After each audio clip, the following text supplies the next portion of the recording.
তৈরি হয়েছিল 21শে মার্চে দিলীপ ঘোষকে তৃণমূলের মঞ্চে দেখা যাবে। দেখুন, রাজনীতিতে ধারণা তৈরি করা, এজেন্ডা চালানো, এটা একটা বড় অস্ত্র। পশ্চিমবাংলার রাজনীতিও চলছে। আমি কোনো জল্পনার অবসান করতে আসিনি। আমরা জল্পনা কল্পনায় বিশ্বাস করি না, আমরা বাস্তবে বিশ্বাস করি। আমি স্লোগান দিয়েছিলাম 19 সালে 19-এ হাফ, 21-এ সাপ। 19-এ আমরা হাফ করেছিলাম, 21-এ সাপ হয়নি, যেটুকু বেঁচে গেছে 26-এ সাপ। আমি যেটা শুনেছি, মাননীয় রাজ্য সভাপতি বলেছেন দিলীপ ঘোষ তেলে বেলে হয়। তো আমি জানি না, উনি বলেছেন দাম যার থাকে মার্কেটে না, তাকে নিয়ে জল্পনা হয়। সেই তার সেলের কথা ওঠে, যাদের দাম নেই তাদের কিনবে কে? রাস্তায় পড়ে আছে। দিলীপ ঘোষের দাম আছে, দিলীপ ঘোষের দাম থাকবে, কারণ দিলীপ ঘোষের কোনো ভেজাল নেই। নমস্কার, দর্পণ তর্জন ইউটিউব চ্যানেলে আপনাদের স্বাগত। দিলীপ ঘোষ আজ বিজেপি রাজ্য দপ্তরে গেল।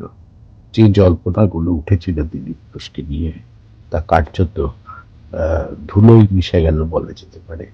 শ্রমিক ভট্টাচার্য দায়িত্ব নেওয়ার পর কার্যত বলেইছিলেন যে তিনি সবাইকে নিয়ে চলতে চান, এবং তার কথার এবং কাজের মধ্যে যে পার্থক্য নেই, তা আজকে দিলীপ ঘোষ রাজ্য দপ্তরে গিয়ে যে বৈঠক করলেন শ্রমিক ভট্টাচার্যের সঙ্গে, তাতে কিন্তু প্রমাণ হলো। মাননীয় রাজ্য সভাপতি শ্রমিকদার সঙ্গে আমি কথা বলেছিলাম যে আপনি কবে থাকবেন, আপনার সঙ্গে দেখা করতে যাব, সম্মান জানাতে যাব। তো উনি আজকে 4টের সময় টাইম দিয়েছিলেন যে আমি আছি অফিসে, এবং সঙ্গে সঙ্গে এই যে কর্মীদের দেখছেন, এনারা আমাকে অনেকে ফোন করেছিলেন যে আপনি যেদিন মাননীয় রাজ্য সভাপতির সঙ্গে দেখা করতে যাবেন, আমরাও যাব। তাহলে আপনারা সব এতজন গেলে এই জায়গা নেই এখানে, ওই জন্য আপনার সঙ্গে যাব। তো কালকে সন্ধ্যাবেলা মাননীয় শ্রমিকদার সঙ্গে কথা হয়, উনি বলেন কালকে আছি 4টে সাড়ে 4টায় আসুন, তো দেখা হয়ে যাবে। তো সেটাই আমি কাল সন্ধ্যাবেলা দু একজনকে জানালাম যারা ফোন করেছে। তো তারা খবরাখবর দিয়ে যারা পেরেছেন, কাছাকাছি এসেছেন আজকে, তারা অনেকে দেখা করতে পেরেছেন, অনেকে এখন রাজ্য সভার সঙ্গে দেখা করতে পারেননি। স্বাভাবিকভাবে আমাদের মাননীয় নেতা রাজ্য সভাপতি, তার সঙ্গে তাকে ফুল দেওয়া, তাকে অঙ্গবস্ত্র দেওয়া, তার সঙ্গে ফটো তোলা, এটা কর্মীদের ইচ্ছা থাকে, আমারও ইচ্ছা ছিল, আমি দেখা করলাম। যার হাতে বিজেপির পতাকা সেই বিজেপি, যে বিজেপিতে সক্রিয় সে বিজেপি নেতা, বিজেপিতে অতি সক্রিয় সে আরেকটু বড় নেতা। কিন্তু আমরা দিনের শেষে সবাই বিজেপি কর্মী। আমাদের এখানে কোনো ভেদাভেদ নেই, আমাদের এখানে কোনো বেঙ্গল লাইন দিল্লি লাইন নেই, আমাদের এখানে কোনো নেতা অনুগামী নেই।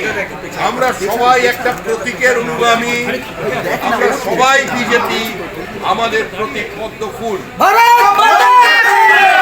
ক্ষণিকের জন্য কোথাও ভুল বোঝাবুঝি হতে পারে, ক্ষণিকের জন্য কোথাও দূরত্ব তৈরি হতে পারে, কিন্তু এর অর্থ এটা নয় যে সে দলের বাইরে চলে গেছেন। 15 দিনের মধ্যে সংঘবদ্ধ বিজেপিকে পশ্চিমবঙ্গের মানুষ দেখতে পাবে। দিলীপ ঘোষ আগামীকাল কেন্দ্রীয় নেতৃত্বের নির্দেশে বুধবার দিল্লি চলে যাচ্ছেন। সেখানে কেন্দ্রীয় নেতৃত্বের সঙ্গে তার বৈঠক হবে। কিন্তু একটা বিষয় খুব পরিষ্কার, যে দিলীপ ঘোষ, শ্রমিক ভট্টাচার্য, সুকান্ত মজুমদার এবং রাহুল সিনহা বর্তমান সভাপতি, সাথে 3 সভাপতি একজোট হয়ে উঠল। দিলীপ ঘোষ এবং শ্রমিক ভট্টাচার্যের আজকের বক্তব্যের মধ্য দিয়ে বিজেপি যেন 2021-এর আগের বিজেপি ফিরে পেতে চাইছে। যে বক্তব্যের মধ্য দিয়ে তারা বলতে চাইছে যে 2019-এর লোকসভা নির্বাচনে যে সাফল্য এসছে, সেই সাফল্যের পথে আবার এগিয়ে যেতে হবে। নিঃসন্দেহে দিলীপ, শ্রমিক, সুকান্ত এবং রাহুলের জোট বিজেপিকে 26-এ কোন পথে নিয়ে যাবে তা দেখার জন্য অপেক্ষা করছে বহু মানুষ। তার সাথে এটাও দেখুন আজকে সল্টলেকের রাজ্য দপ্তরে দিলীপ ঘোষ কি বললেন, শ্রমিক ভট্টাচার্য বললেন। রক্ত দিয়েছি, ঘাম দিয়েছি, 150 জনের বেশি কর্মী আমার পক্ষে প্রাণ দিয়েছে। যে আবেগ বুকের মধ্যে, সে আগুনটা আছে, আমার নয়, বাংলার লক্ষ লক্ষ কোটি কোটি কর্মীর আগুন আছে। সে আগুন নিভতে দেবো না আমরা, যতই বৃষ্টি হোক। যখন আমাদের এই নির্বাচন হবে, সম্পূর্ণ শক্তি দিয়ে লড়াই করে আমরা পার্টিকে জেতাবো। পার্টি যাকে নেতা ঠিক করে দেবে সে আমাদের নেতা, তার জন্য আমরা জীবন দেবো। এই কাজের জন্য আমরা সবাই এসেছি।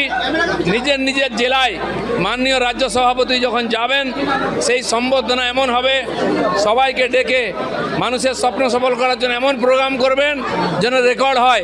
এক জেলার সঙ্গে এক জেলার টেক্কা দিয়ে কার্যক্রম করবে।